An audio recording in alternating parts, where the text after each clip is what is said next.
Halo warga nobar, gimana kabarnya hari ini? Sebelum mulai, Bang Udin editor kasih komentarnya dulu dong. Kang, aku request film yang cocok buat orang yang habis dicat Sherlock tak parani. Ya ampun, Mas Sopo kui? Mas Sopo kui ke? Kalau aku sendiri yang gak kuat. Gini, Mas Burhan kasih tahu ya. Kadang kita tidak sadar kalau sendirian itu lebih terhormat daripada janjinya berdua ternyata ramean.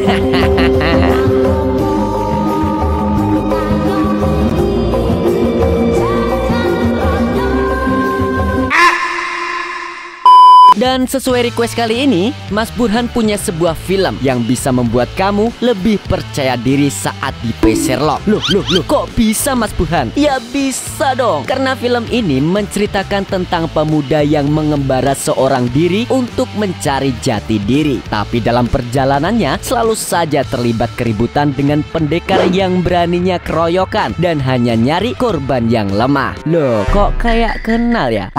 Udahlah, gak usah berlama-lama lagi, langsung saja. Ini dia filmnya.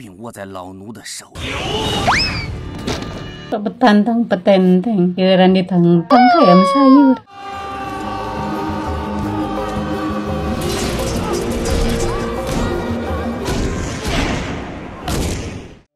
Di awal film, kita diperkenalkan dengan keluarga Wu yang harmonis. Mereka baru saja dianugerahi seorang anak lanang yang diberi nama Woody. Namun pada saat itu, Pak Wu terpaksa meninggalkan istri dan anaknya karena harus pergi untuk berperang. Sayangnya, 5 tahun kemudian Ibu Wu mendapatkan kabar bahwa suaminya telah tewas. Naasnya, Pak Wu tidak tewas di medan perang, melainkan di medan ranjang. Tentu saja, dia langsung syok berat sekaligus murka. Tapi ia berjanji tidak akan memberitahu Woody tentang kelakuan ayahnya dan membiarkan Woody mengenalnya sebagai pahlawan.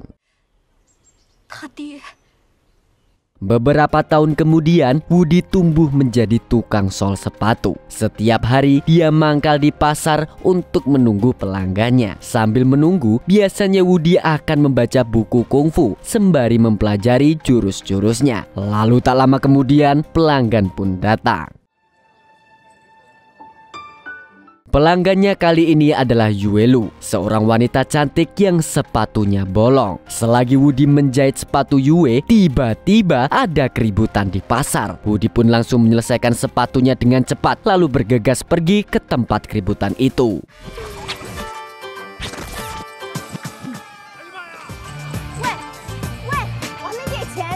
Tapi ternyata tidak ada yang ribut di sana. Kegaduhan tadi hanyalah gimmick dari klinik herbal yang sedang menjual obat sariawan.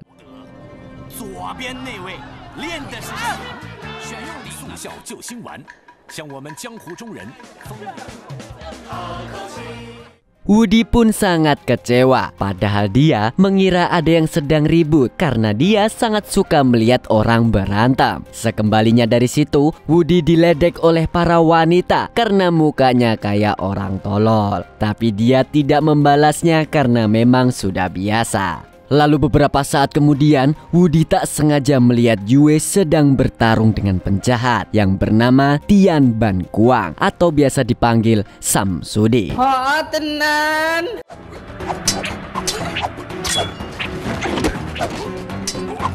Rupa-rupanya Yue adalah seorang pendekar yang ahli memainkan pedang. Grup silatmu mah gak ada apa-apanya ini. Namun di tengah pertarungan, kakinya terkilir dan kehilangan keseimbangan. Untungnya saat Samsudin hendak menebas wanita itu, Woody datang lalu melemparkan sepatunya. Samsudin pun langsung marah besar, tapi pemuda satu ini langsung pura-pura tidak tahu. Dan secara mengejutkan, Woody mengeluarkan teknik tendangan yang dia pelajari dari kecil. Akan tetapi, dia malah dibanting. Woody yang tak mau kalah pun langsung mengambil pedang Yue dan mengatakan bahwa dirinya adalah titisan dewa pedang. Tapi tentu saja, Samsudin hanya menganggapnya bercanda.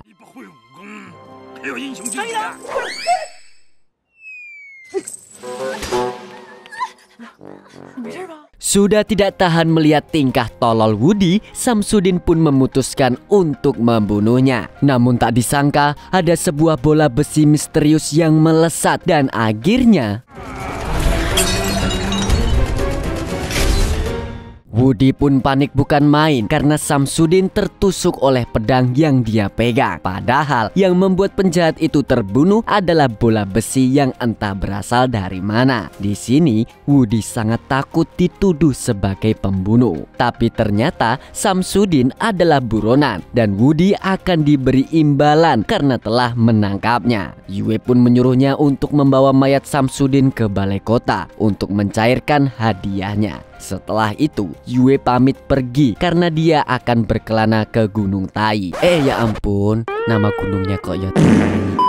Malam harinya, kita diperkenalkan dengan Raja Wong dan penasehatnya yang bernama Kasim. Di sini, sang raja baru saja diberitahu bahwa Samsudin telah terbunuh oleh orang tak dikenal. Namun sebenarnya yang membunuh Samsudin adalah pembunuh utusan Kasim, yaitu Yang Guo atau biasa dipanggil Samidi.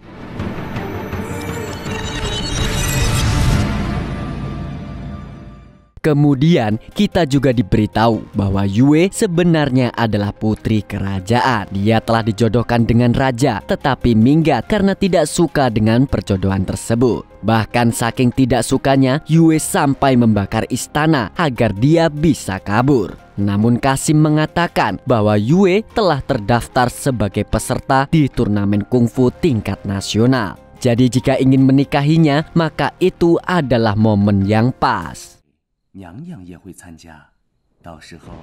Di sisi lain kita juga diperkenalkan dengan seorang panglima yang sedang galau yang bernama Jenderal Lee. Dan ternyata dia adalah ayah dari Woody yang sengaja memalsukan kematiannya dan mengabdi sepenuhnya pada kerajaan. Dia sebenarnya rindu pada Woody, tapi dia tidak mungkin bisa menemuinya lagi. Berbeda dengan ayahnya, Woody justru sedang berbunga-bunga sembari membayangkan wajah Yue. Rupanya dia diam-diam menyukai gadis tersebut. Dia juga berharap bisa pergi ke Gunung Tai untuk menemuinya. Apalagi dia masih menyimpan sepatu milik Yue yang tertinggal. Namun beberapa saat kemudian ibunya datang sambil marah-marah. Semua itu karena dia mendengar berita bahwa Woody telah membunuh Samsudin. Padahal ibunya telah melarang Woody untuk belajar kungfu karena terlalu berbahaya dan dia tidak mau kehilangan satu-satunya keluarga yang dia miliki. Untuk memberi pelajaran, sang ibu pun mengurung Woody di gudang.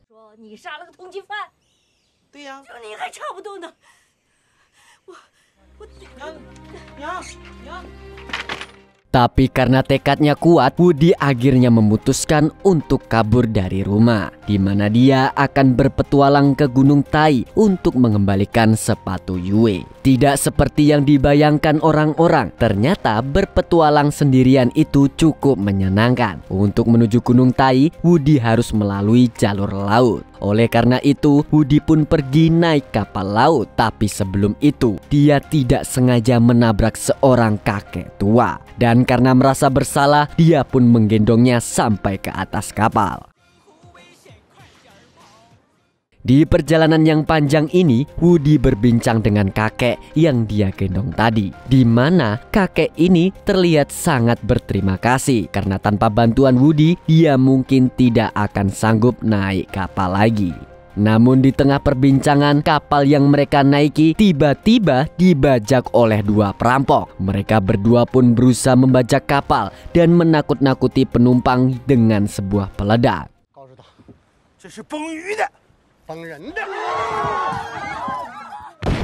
Karena takut dipalak, Woody pun langsung menyembunyikan barang berharga termasuk sepatu Yue. Sayangnya, para perampok itu tetap memalak Woody. Dan karena Woody menolak, akhirnya Huang dan Jing pun mengajak duel kungfu. Karena mereka tahu pemuda letoy seperti Woody akan mudah dikalahkan. Namun tak disangka-sangka, Woody mampu menampol mereka dengan kakinya.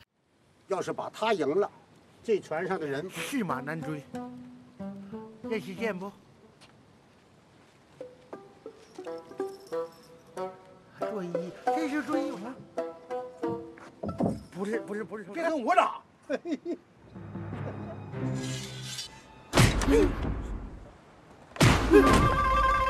Sontak Wang pun langsung ketakutan bukan main. Dia mengira Woody adalah master kungfu yang punya jurus tamparan ceker ayam. Akhirnya dia memaksa Jing untuk berduel dengan Woody. Dan pertarungan pun berlangsung dengan kocak.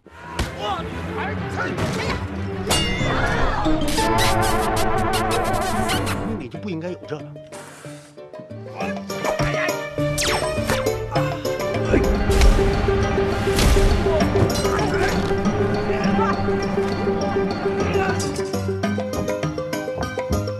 Melihat anak buahnya kocar-kacir, akhirnya Huang memutuskan untuk melawannya sendiri. Dia tidak tahu kalau Woody sebenarnya dibantu oleh si kakek yang diam-diam menyalurkan tenaga dalamnya.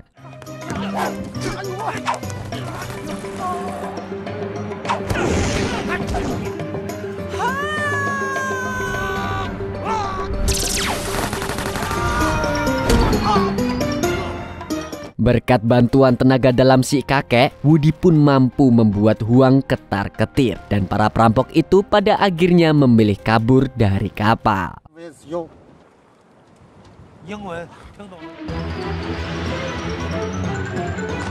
Setelah mereka pergi, si kakek mendekati Woody dan diam-diam menyalurkan tenaga dalam yang dia miliki. Dan selain itu, dia juga memberikan sebuah buku silat untuk dipelajari. Namun buku tersebut tidak memiliki gambar. Alhasil, Woody yang tidak tertarik pun langsung membuangnya. Dia hanya ingin membaca buku yang ada gambarnya. Lalu tidak berselang lama, buku tersebut dipungut oleh seorang pendekar bernama Qian Wu. Dan tidak disangka-sangka itu adalah buku kungfu yang sangat langka dan diincar oleh banyak pendekar. Dengan kata lain, kakek tua tadi kemungkinan adalah seorang master kungfu legendaris.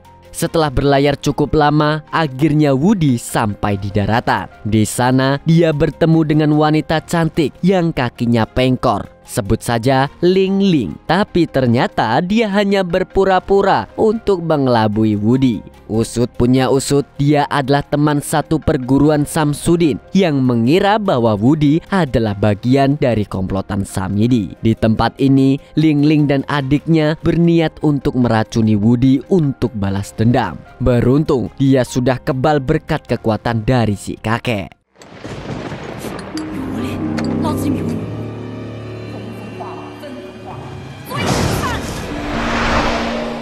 Alhasil, racun itu malah berbalik mengenai adik Ling Ling. Ling Ling pun buru-buru mengambil penawar racun berwarna merah untuk menyembuhkan sang adik. Tapi karena buta warna, dia malah mengambil yang hijau. Dan naasnya, itu adalah ramuan penghancur usus. Dan pada akhirnya, adik Ling Ling tewas di tangan kakaknya sendiri.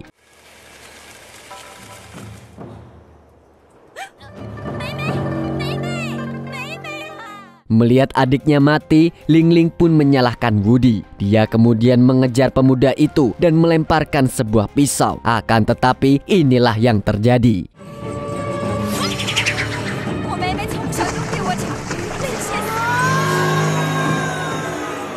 Woody jatuh ke jurang yang sangat dalam dan menimpa seorang gembel di bawahnya. Lagi-lagi tukang sol sepatu ini bisa selamat dari kematian. Keesokan paginya, Woody akhirnya tersadar dari pingsannya. Tapi dia terkejut bukan main karena gembel itu berniat menghabisinya. Namun tiba-tiba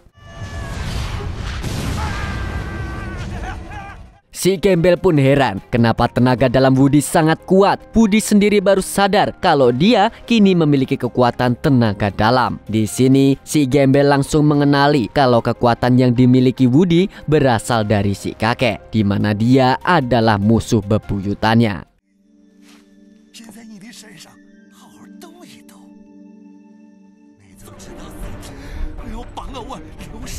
Karena fisiknya sudah kelelahan, si gembel akhirnya memutuskan untuk menyalurkan tenaga dalam ke tubuh Woody agar kekuatannya bisa bertarung dengan milik si kakek. Sayangnya, tubuh Woody masih terlalu lemah untuk menerima dua kekuatan yang sangat besar. Setelah pingsan selama berjam-jam, Woody pun terbangun dalam keadaan yang sangat lemah. Di sini si gembel memberitahu bahwa tenaga dalam milik si kakek sudah hilang dari tubuh Woody. Si gembel pun merasa senang karena bisa mengalahkan kekuatan si kakek dan mengeluarkannya dari tubuh Woody. Tapi kemudian dia menawarkan diri untuk menjadi guru kungfu jika Woody ingin mendapatkan kekuatan lewat proses latihan. Dia bahkan mempersilahkan Woody untuk mempelajari jurus di gubuknya. Akan tetapi Woody dilarang untuk menarik sebuah tambang yang ada di sana. Hanya saja Woody yang menganggap peraturan itu harus dilanggar malah sengaja menarik tambang tersebut dan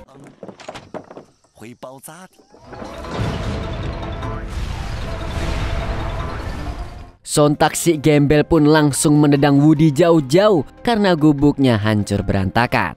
Di tempat lain, Samidi dan anak buahnya sedang membajak tempat penginapan.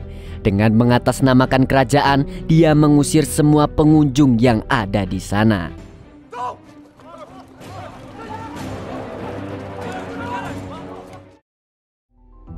Malam harinya, Yue juga datang ke penginapan tersebut lalu meminta kamar VIP. Sementara itu, manajer penginapan yang biasa dipanggil Madam diminta menyiapkan makanan oleh Samidi. Rupanya, Madam adalah temannya Ling Ling yang ingin balas dendam kepada Samidi atas kematian Samsudin. Malam itu, dia meracuni arak mereka dan para pembunuh itu pun tewas seketika.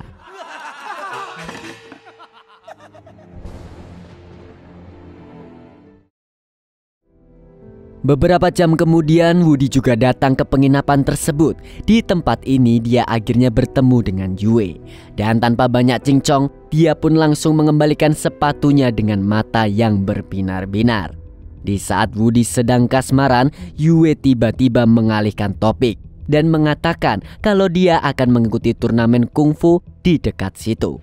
Tanpa mereka sadari, Madam dan Ling Ling tampak tidak senang dengan kehadiran Woody. Dan mereka tetap berencana untuk membunuhnya karena masih menganggap Woody sebagai komplotan Samidi. Sambil berbincang, Yue dan Woody memasak untuk makan malam. Wanita itu tidak mau menerima makanan dari orang lain karena takut diracun. Namun yang tidak mereka duga, Madam dan Ling Ling telah menyebarkan gas beracun untuk membius mereka lewat udara. Tidak lama kemudian, Woody dan Yue lalu terbangun dalam keadaan diikat. Di sini Madam tidak membiarkan mereka mati dengan mudah. Dia ingin menyiksa keduanya dengan sebuah ramuan yang akan membuat mereka tewas secara perlahan dan menyakitkan.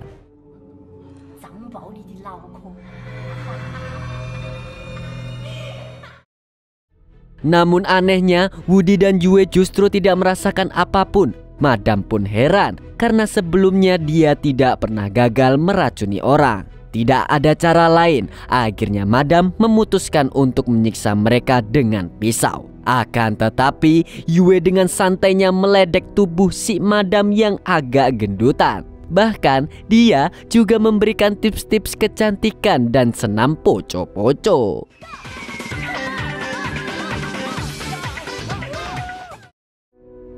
Ketika sadar sedang dipermainkan, Madam pun marah dan ingin menusuk Yue. Namun tiba-tiba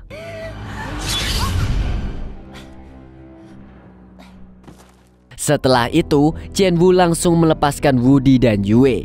Rupanya Qianwu datang karena ingin berterima kasih pada Woody karena dia jadi menguasai banyak jurus kungfu berkat buku si kakek yang sempat dibuang Woody. Mendengar itu, Woody pun menyesal telah membuang buku tersebut karena dia juga ingin berlatih jurus dari buku itu. Tapi tentu saja Qianwu tidak mau mengembalikannya dan menganggap buku itu sudah menjadi miliknya.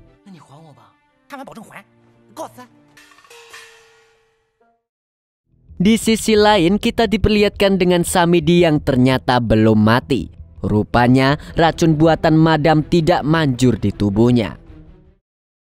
Singkat cerita, Yue memutuskan untuk pulang dan tidak jadi ikut turnamen. Dia merasa bahwa keputusannya salah, karena jika dia ikut, kemungkinan pihak kerajaan akan menangkapnya. Sebelum pergi, dia memberikan kartu pendaftaran kepada Woody agar pemuda itu bisa ikut serta.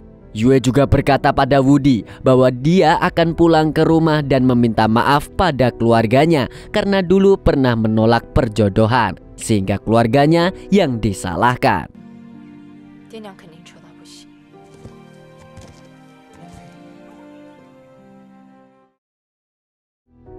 Tapi tak lama setelah kepergian Yue, Woody kembali melihat gadis yang sangat mirip dengan Yue di pasar. Gadis itu lalu mengajaknya ke tempat yang sepi sambil menggodanya.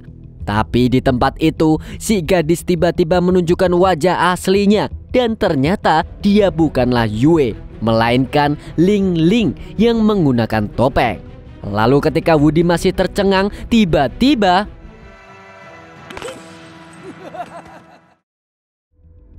ternyata Samidi memaksa Ling Ling untuk memancing Woody dengan sebuah imbalan. Tapi jamet ini sama sekali tidak mau menepati janji dan malah memiting leher Ling Ling. Namun setelah itu Woody tiba-tiba terbangun kembali. Rupanya leher tukang sol ini terlalu lentur untuk dipatahkan. Samidi yang kesal pun akhirnya mengurung Woody di penjara. Dan tak disangka-sangka di dalam penjara itu Woody bertemu lagi dengan dua perampok yang tidak lain adalah Wang dan Jing. Karena takut diajar lagi, dua perampok ini pun memperlakukan Woody seperti raja.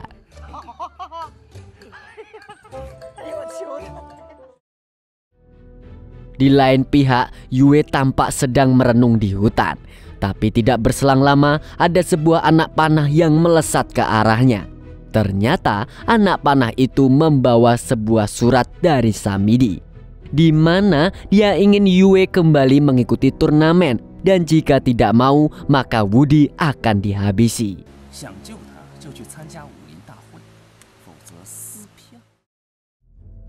Di tempat lain, Raja Wong mendapatkan saran dari Kasim untuk datang ke turnamen.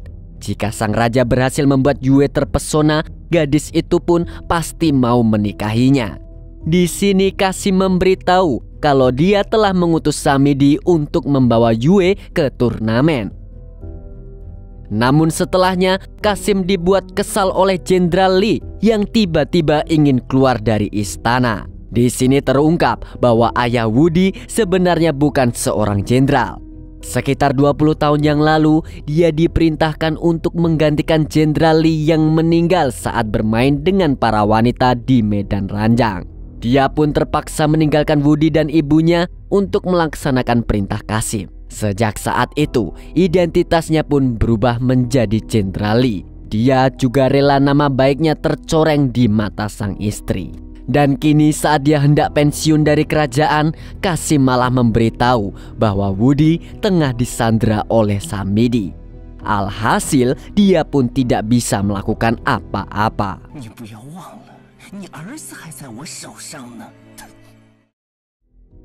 Keesokan harinya turnamen kungfu pun resmi diselenggarakan dan Yue pun menjadi peserta pertama yang bertanding.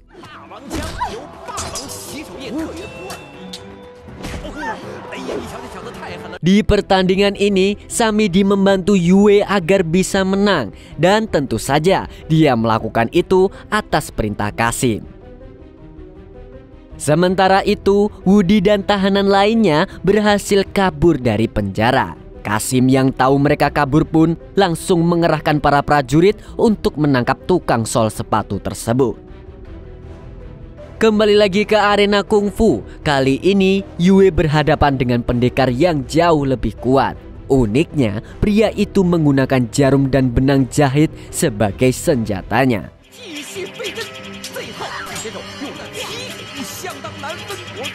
Namun tak disangka-sangka, dia juga memiliki tenaga dalam yang cukup kuat. Melihat hal tersebut, Samidi pun tidak tinggal diam. Dia mengerahkan semua kekuatannya untuk membantu Yue dan menumbangkan si pendekar.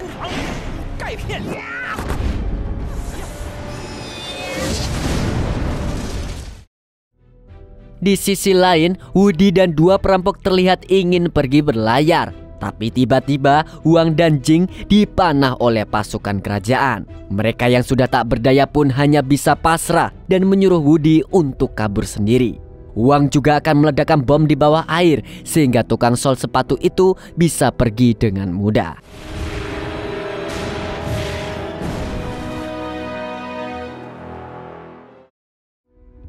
Sementara itu, Yue berhasil masuk final melawan Samidi. Tapi di sini Samidi diperintahkan untuk menyerah agar Yue menjadi juaranya. Semua ini telah diatur oleh Kasim agar Yue bisa mendapatkan hadiah cincin dari sang raja. Di sini Yue bingung harus bersikap bagaimana karena dia dulu pernah menolak perjodohan dengan sang raja. Namun saat berjalan mendekati singgasana, Yue tiba-tiba dirasuki jin oleh Samidi. Dan seketika gadis itu menggila dan langsung menyerang Raja Wong.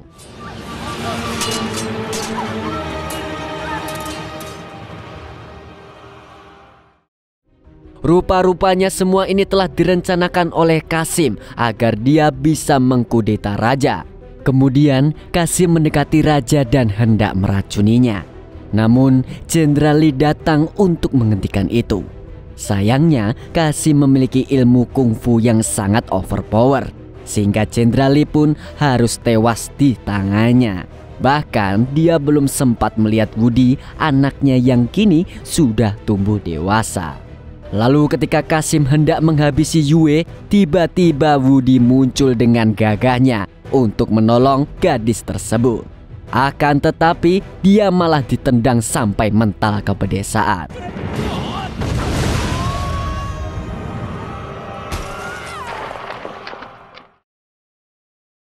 Sekarang Kasim pun terlihat puas bisa duduk di singgasana raja. Hanya saja dia lagi-lagi dibuat pusing oleh Woody yang kembali datang. Kali ini kekuatan si tukang sol sepatu telah kembali. Semua itu terjadi karena pukulan Kasim tadi membuat tenaga dalam pemberian si kakek masuk lagi ke tubuhnya. Alhasil Woody pun menjadi sangat kuat.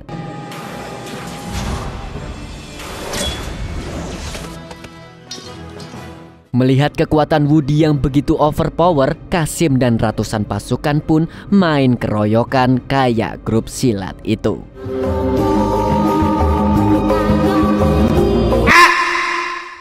Tapi Woody sama sekali tidak gentar walaupun hanya sendirian.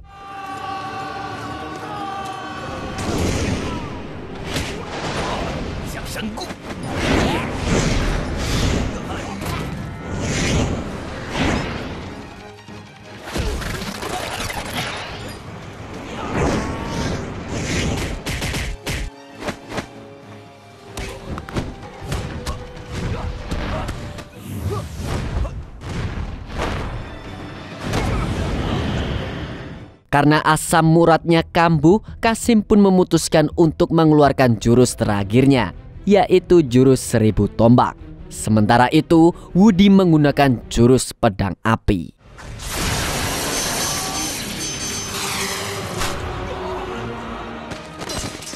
Meskipun hanya bertarung dengan satu pedang, Woody mampu mengalahkan Kasim dengan sangat mudah. Bahkan saking OP-nya, Kasim yang sudah sekarat itu masih sempat memujinya.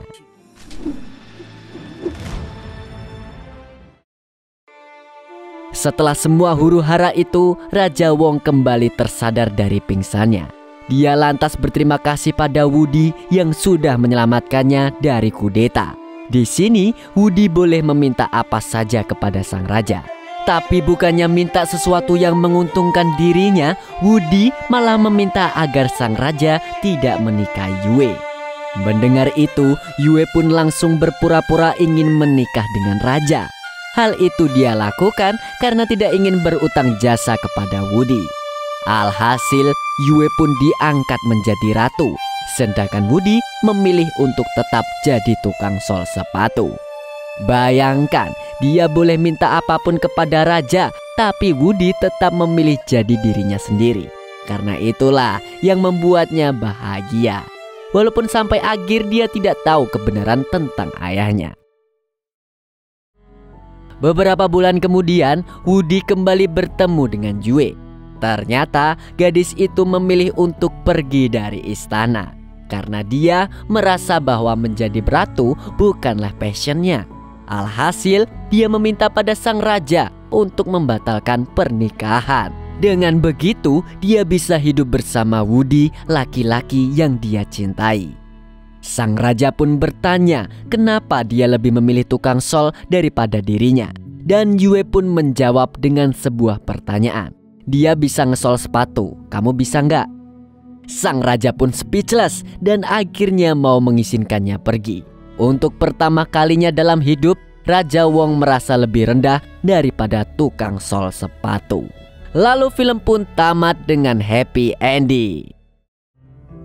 Gimana warga Nobar? Filmnya sesuai kan dengan requestannya? Jadi sekarang kalian gak perlu takut lagi kalau dapat DM Sherlock. Dan film ini mengingatkan kita pada pentingnya rendah hati dan percaya pada diri sendiri. Karena kekuatan sejati berasal dari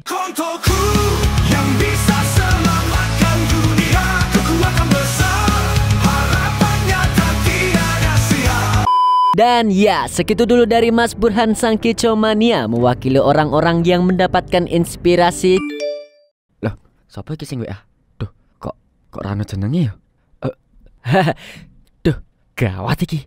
Jancok, kena aku.